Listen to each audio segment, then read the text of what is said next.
Hello friends, very very good morning. Welcome to study Niketan. Study Niketan में आज हम करेंगे 1 जून 2020 के बेस्ट करंट अफेयर। तो आप पूरा वीडियो ध्यान से देखिए। आज आपने थंबनेल में देखा होगा, तो आज से आपको पीडीएफ भी मिल जाएगा। तो आप डिस्क्रिप्शन बॉक्स में जा करके वीडियो का पीडीएफ भी डाउनलोड कर सकते हैं। बीते दिनों विश्व स्वास्थ्य संगठन WHO द्वारा विश्व तंबाकू निषेध दिवस वर्ल्ड नो टोबैको डे के रूप में कब मनाया गया है? तो ये 31 मई को मनाया गया जी। लास्ट डे ऑफ मई में मनाया जाता है वर्ल्ड टोबैको डे। ठीक है, मजदूर दिवस मनाया जाता है 1 मई को, और अंतिम मई को मनाया जाता है तंबाकू दिवस। यह दिवस तंबाकू का उपयोग करने के खतरों के बारे में जागरूकता पैदा करता है। WHO द्वारा 1987 में विश्व तंबाकू निषेध दिवस की पहल को अपनाया गया था। यह दिवस तंबाकू के कारण होने वाली 8 मिलियन से अधिक मौतों पर ध्यान आकर्षित करता है जी। इस वर्ल्ड नो टोबैको डे के थीम है युवाओं की सुरक्षा। इंग्लिश में इसको बोलेंगे प्रोटेक्टिंग यूथ। ठीक है, तो आपको थीम बहुत इंपॉर्टेंट है, याद रखना चाहिए। ठीक है, 31 मई थीम है प्रोटेक्टिंग यूथ। चलिए आगे बढ़ेंगे, हालांकि ये कल ही मुझे बताना चाहिए था। अगला सवाल है, बीते दिनों आर श्रीलेखा किस राज्य की पुलिस महानिदेशक बनने वाली पहली महिला अधिकारी हैं? पुलिस महानिदेशक यानी DGP, director general of police. आप इनका देखिए फोटो, ये केरल के बनी है जी। ठीक है, केरल सरकार ने उन्हें फायर एंड रेस्क्यू सर्विसेज के डीजीपी के रूप में नियुक्त किया है। वह 1987 बैच के अधिकारी होने के साथ साथ ही वह केरल की पहली महिला आईपीएस अधिकारी भी हैं। वर्तमान में वह अतिरिक्त पुलिस महानिदेशक के रूप में जेल और सुधार सेवा विभाग के प्रमुख के रूप में कार्यरत हैं जी। तो आप इनको याद रखेंगे। अब मैं आपको केरल के बारे में बताता हूँ। राजधानी तिरुवनंतपुरम है, जिसका पुराना नाम त्रिवेंद्रम हुआ करता था। यहाँ 14 जिले हैं जी। राजभाषा मलयालम है, ये तो पता ही होगा आपको। गठन 1 नवंबर 1956 को हुआ था। राज्यपाल आरिफ मोहम्मद खान हैं। ठीक है, मुख्यमंत्री पिनराई विजयन हैं। यहाँ विधानसभा में 140 सीटें हैं, राज्यसभा में 9 सीटें और लोकसभा में 20 सीटें हैं जी। इसका अपना उच्च न्यायालय है, केरल उच्च न्यायालय।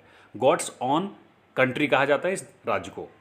बीते दिनों केंद्र सरकार ने वर्ष 2020-21 के लिए किस राज्य के लिए जल जीवन मिशन के तहत 445 करोड़ रुपए मंजूर किए हैं?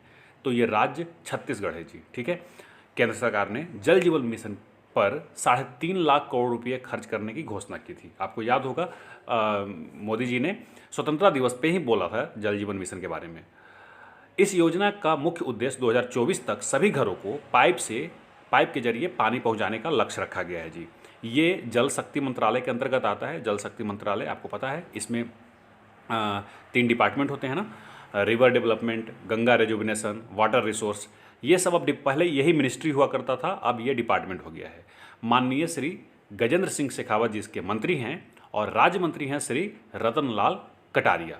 अब छत्तीसगढ़ के बारे में, राजधानी रायपुर है, नवा रायपुर या अटल नगर भी आप कहेंगे इसको। जिले यहाँ 28 हैं जी। राजभाषा हिंदी, साथ में छत्तीसगढ़ी। 1 नवंबर 2000 को ये मध्य प्रदेश से अलग हुआ था। अनुसुईया उइके यहाँ के राज्यपाल हैं। भूपेश बघेल यहाँ के मुख्यमंत्री हैं जी। 90 सीटें विधानसभा में।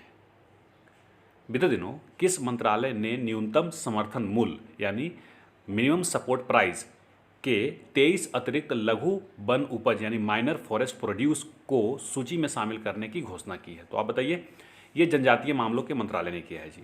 भारतीय वन अधिनियम 1927 वन उपज को परिभाषित करता है, हालांकि माइनर फॉरेस्ट प्रोड्यूस को 2007 में ही परिभाषित किया गया था। माइनर फॉरेस्ट प्रोड्यूस यानी क्या अतिरिक्त, माफ कीजिएगा, लघु वन उपज के अंतर्गत ब्रशवुड, बांस, कैन, कोकून, टसर, कंद आदि शामिल होते हैं जी। ठीक है ना। एक बात बताता हूँ मैं आपको, जनजातीय मामलों के मंत्री कौन है? अर्जुन मुंडा जी हैं। कहाँ के हैं वो? झारखंड से हैं। पर्यावरण, वन एवं जलवायु परिवर्तन मंत्री कौन है? यह है प्रकाश जावड़ेकर जी। बीते दिनों विश्व के 7 सबसे धनी देशों के समूह G7 का कौन सा सदस्य देश कृत्रिम बुद्धिमत्ता आर्टिफिशियल इंटेलिजेंस पर G7 के साझेदारी में शामिल हुआ है? तो ये देश अमेरिका है जी। अमेरिका शुरू में इसका हिस्सेदार नहीं था, परंतु अब संयुक्त राष्ट्र की निगरानी और फेशियल रिकॉग्नाइजेशन पर अंतर्राष्ट्रीय मानकों को आकार देने में चीनी प्रभुत्व का मुकाबला करने के लिए अमेरिका इस समूह में शामिल हो रहा है। ध्यान रहे, चीन इस समूह का मेंबर नहीं है जी, G7 का मेंबर नहीं है। मैं सातों का नाम बताता हूँ आपको।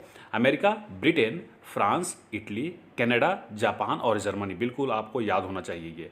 यह IMF के अनुसार विश्व के सबसे एडवांस्ड अर्थव्यवस्थाएं हैं। यह वैश्विक नेटवर्थ को के 58% हिस्सेदारी करते हैं, जबकि GDP में 46% G7 का योगदान है जी। बीते दिनों किस राज्य सरकार ने राज्य में 800 किलोमीटर सड़क में हर्बल रोड्स प्रोजेक्ट को लागू करने का निर्णय लिया है? तो ये राज्य उत्तर प्रदेश है जी। ठीक है, उत्तर प्रदेश सरकार ने यह निर्णय लिया है। इस परियोजना के तहत राज्य सरकार सड़क के दोनों ओर औषधीय मूल्यों वाले पौधों का रोपण करेगी।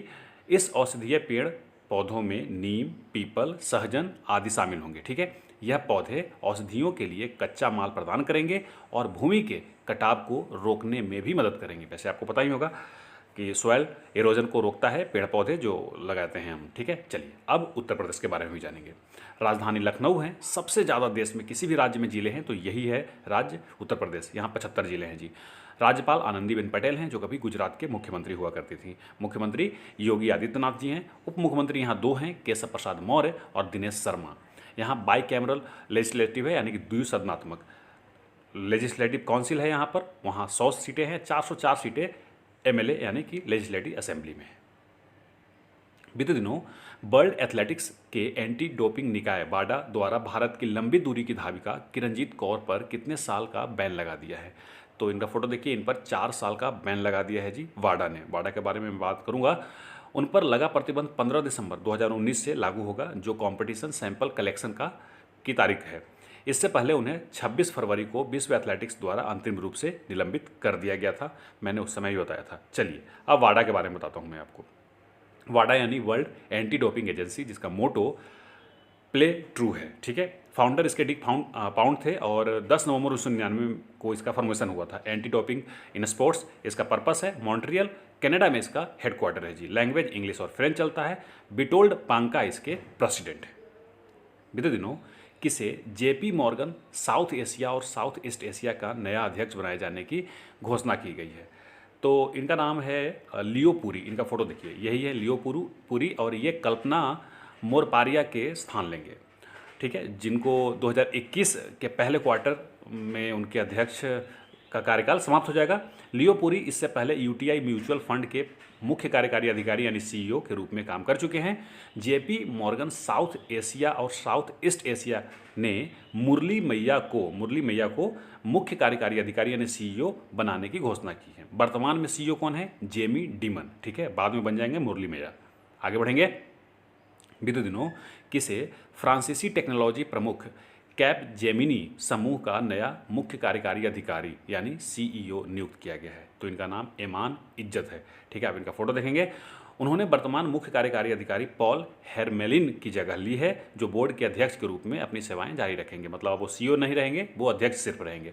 इससे पहले आयमन इज्जत कैपजेनी समूह के मुख्य परिचालन अधिकारी COO ऑपरेटिंग ऑफिसर जो बोलते हैं, चीफ ऑपरेटिंग ऑफिसर के रूप में कार्यरत थे। इसके अलावा वो CFO चीफ फाइनेंशियल ऑफिसर भी रह चुके हैं। उन्हें बेस्ट यूरोपीय CFO का अवार्ड भी मिल चुका है। ठीक है, तो याद रखेंगे आप।